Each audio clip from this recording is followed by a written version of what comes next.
কি হলো কি বৌমা? শুনেছি তুমি আবার কাকে যেন বাড়িতে এনেছো। হ্যাঁ মা। এই মেয়েটাকে কে ও? কেন একে বাড়ি নিয়ে এসেছো বলো তো? মা, আমি নদীতে পানি আনতে গেছিলাম, তখন এই মেয়েটাকে অজ্ঞান হয়ে নদীতে ভেসে আছে, তাই ওকে একা ফেলে রেখে আসতে পারলাম না, বাড়িতে নিয়ে এসেছি। বৌমা, এ কেমন কথা? যাকে তাকে তুমি বাড়িতে তুলে আনবে, তার উপর আবার খাবারও খাওয়াচ্ছ? বলি, খাবারটা আসে কোথা থেকে? হ্যাঁ মা, এ কেমন কথা বলছেন? একজন মানুষকে বিপদে দেখে কি আমি মুখ ফিরিয়ে নিতে পারতাম? আমি নিজে তো একজন নারী, একটা তরুণী মেয়েকে এভাবে নদীতে ফেলে রেখে আসা কি ঠিক হতো? হ্যাঁ, কি দরদ দেখো। বলি, এত বড় দুনিয়া একজন মানুষও ছিল না বুঝি যে তাকে উদ্ধার করবে? তোমাকেই নাকি বাড়িতে এনে রাখতে হলো। আমার ছেলেটা শহরে হাড় ভাঙা খাটুনি খেতে টাকা পাঠায়, আর তুমি বাড়িতে থেকে অচেনা মানুষকে খাইয়ে সেই টাকা ধ্বংস করছো। মা, দয়া করে ওর সামনে এসব কথা বলবেন না। মেয়েটা এমনিতেই অনেক কষ্টে আছে, শরীরটাও ভালো নয়। হ্যাঁ, কি দরদ দেখো। এই যে মেয়ে, তোর নাম কি? বাড়ি কোথায়? বুঝি আর যাওয়ার জায়গা পেলে না? দাদি, এতক্ষণ ধরে তুমি মার ওর সঙ্গে এভাবে কথা বলছো কেন? আর ওর মাথায় কেউ বাড়ি দিয়েছে, সে আঘাতের জন্যই ওর স্মৃতি হারিয়ে গেছে, যার কারণে ওর কিছুই মনে নেই। মাথায় বাড়ি, স্মৃতি হারানো, এসব ধোঁকাবাজি। বাড়িতে থাকার জন্য গল্প বানাচ্ছে, বুঝলে? দাদি, তুমি বাজে কথা বলবে না। ও আজ থেকে আমাদের সাথেই থাকবে, যতদিন না ওর বাবা মায়ের খবর পাওয়া যায়। আর ও এখন থেকে আমার বোন। যেহেতু ওর নাম মনে নেই, তাই আমি ওর নাম রেখেছি মিষ্টি, তাই সবাই ওকে মিষ্টি বলেই ডাকবে। হ্যাঁ, যেমন মা তেমনি মেয়ে, তোরা যা খুশি তাই কর, কিন্তু শোন, এই মেয়েটা যেন আমার সামনে না আসে, আমি যেন ওর মুখ না দেখি, বুঝলি? মা, আমার জন্য তোমাদের দুজনকে দাদির কাছে এত কথা শুনতে হলো। আমি বরং একটু সুস্থ হলে কোথাও চলে যাব। না মা, তুই কোথাও যাবি না। তুই বলেছিলি না আজ থেকে তুই আমার মেয়ে, তাহলে আমি আমার মেয়েকে কোথাও যেতে দিই বল? হ্যাঁ মিষ্টি, মা একদম ঠিক বলেছে। তুমি এখন আমার বোন, তাই কোথাও যাবে না, এই বাড়িতেই থাকবে। কিন্তু দাদি, ওনাকে নিয়ে চিন্তা করিস না মা, আমি সব বুঝিয়ে বলবো, দেখবি উনিও ঠিক মেনে নেবেন। হ্যাঁ বোন, তুমি এখন বিশ্রাম নাও। মা, আমি তাহলে ওর জন্য কিছু খাবার নিয়ে আসি।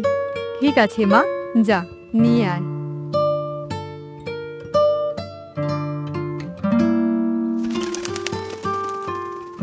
মা, কোথায় তুমি? নূরমালা কি বাড়িতে ফিরে এসেছে?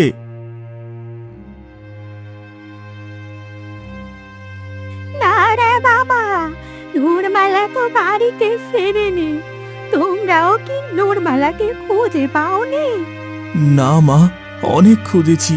নদীর ধার থেকে মাঠ সব জায়গায় ঘুরেছি, কিন্তু কোথাও ওকে পাইনি। ওগো, তুমি তো বলেছিলে আমার মেয়ে হয়তো বাড়িতে ফিরে এসেছে, কিন্তু দেখো ও তো ফেরেনি। ওগো, তুমি যেভাবেই হোক আমার মেয়েকে আমার কাছে ফিরিয়ে দাও। আমার মেয়েকে না পেলে আমি যে আর বাঁচবো না। আমার নূরমালা, কোথায় গেলি মা? আমার নূরমালা, আমার নূরমালা। ফাতেমা, আরে ফাতেমা, তোমার কি হলো? চোখ খোলো ফাতেমা, শুনছো? চোখ খোলো। কাকিমা, কাকিমা, চোখ খুলো। কি হলো তোমার কাকিমা? চোখ খুলো। আপা, আপা, তোমার কি হলো? চোখ খুলো আপা, চোখ খুলো। আরে বৌমা, বৌমা, তোমার কি হলো? চোখ খোলো বৌমা, চোখ খোলো। আর বলো না মা, নদীর পাড়ে ও কান্না করতে করতে জ্ঞান হারিয়ে মাটিতে পড়ে গিয়েছিল, আর এখন আবার। চলো কাকা, এখন কাকিমাকে ঘরে নিয়ে যাই। একটু পানি দেই, হয়তো জ্ঞান ফিরে আসবে। ঠিক আছে, চলো সবাই, সাবধানে ধরো ওকে, ঘরে নিয়ে যাই। মা রিমি, একটু এদিকে আয় তো মা। কি হলো মা? ডাকছিলে বুঝি? হ্যাঁ রে মা, তুই এখন মিষ্টির সঙ্গে বসে একটু গল্প কর, আমি গিয়ে বাকি কাজগুলো করে ফেলি। ঠিক আছে মা। কে বোন, এখন কেমন লাগছে তোমার? আগের চেয়ে অনেক ভালো লাগছে বোন। তখন দাদের কথায় তুমি কিছু মনে করো না, উনি এই রকমই, একটু রাগী। না বোন, ওনার কথায় আমি কিচ্ছু মনে করিনি। আচ্ছা মিষ্টি, তোমার কি এখন কিছুই মনে পড়ছে না? তোমার নাম, বাড়ি কোথায়, তোমার বাবা মা, আর কেই বা এমন নিষ্ঠুর আচরণ করলো তোমার সঙ্গে? না রিমি, আমার কিছুই মনে পড়ছে না। আচ্ছা মিষ্টি, বলো তো রান্না কেমন হয়েছে? আজ কিন্তু আমি সবগুলো রান্না নিজের হাতে করেছি। অনেক ভালো হয়েছে রিমি। সত্যি বলছো? আমার রান্না ভালো হয়েছে? হ্যাঁ বোন, সত্যিই অনেক ভালো হয়েছে। আচ্ছা মিষ্টি, তোমার হাতের বালা কোথায়? তুমি কি হাতে বালা পরো না? আমার বালা, আমার কিছুই মনে নেই বোন। আমি কি বালা পড়তাম তাও মনে পড়ছে না। ও ঠিক আছে, তুমি একটু বসো, আমি এখনই আসছি।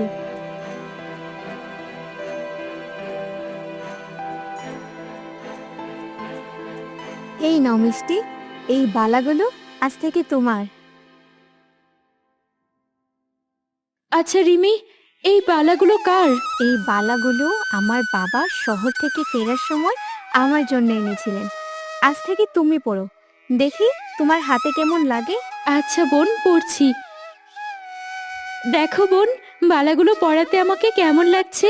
বাহ, বালাগুলো পরাতে তোমাকে অনেক সুন্দর লাগছে। আজ থেকে তুমি সব সময় এই বালাগুলোই পরবে। বোন, তোমার এত শখের বালাগুলো আমাকে দিয়ে দিলে? যদি দাদি দেখে তাহলে আবার ঝামেলা করবে না তো? না বোন, দাদি কিছু বলবে না, তুমি এসব নিয়ে চিন্তা করো না। দেখো রিমি, আমি তোমাদের বাড়িতে এসেছি মাত্র কিছু সময় হলো, তার মধ্যেই তুমি আর তোমার মা আমাকে কত আপন করে নিলে। সত্যি, তোমাদের না দেখলে বুঝতেই পারতাম না পৃথিবীতে এমন মানুষও আছে। না বোন, অমন কথা বলো না। মানুষ হয়ে একজন মানুষকে এতটুকু আপন করে নিতেই তো পারি, তাই না? আপা, এখন তোমার কেমন লাগছে? আগের থেকে একটু ভালোই লাগছে বোন।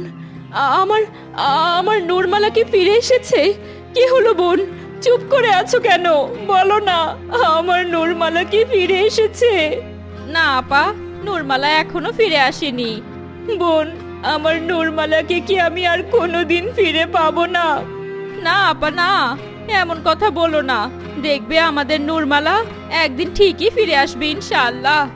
মা মায়া, নূরমালার কাপড়ের টুকরোগুলো কোথায়? আমার কাছে দে মা, আমি একটু বুকে নেই, যদি মনে একটু শান্তি পাই। এই নাও কাকিমা।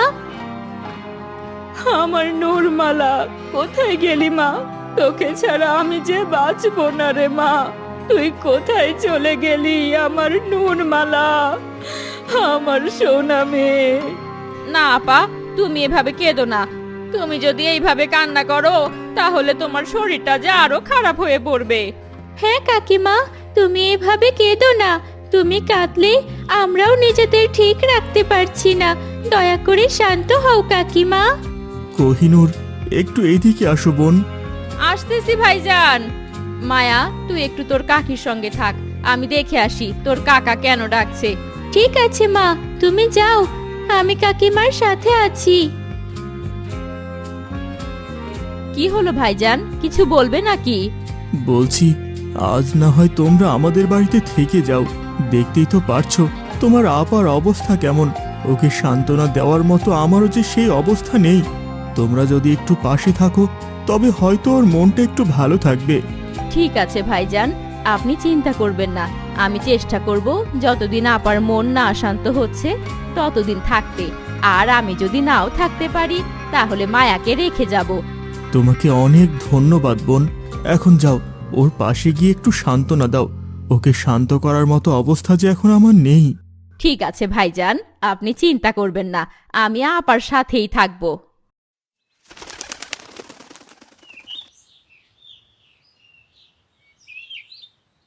কিরে মিষ্টি, রিমি কি তোকে বিরক্ত করছে?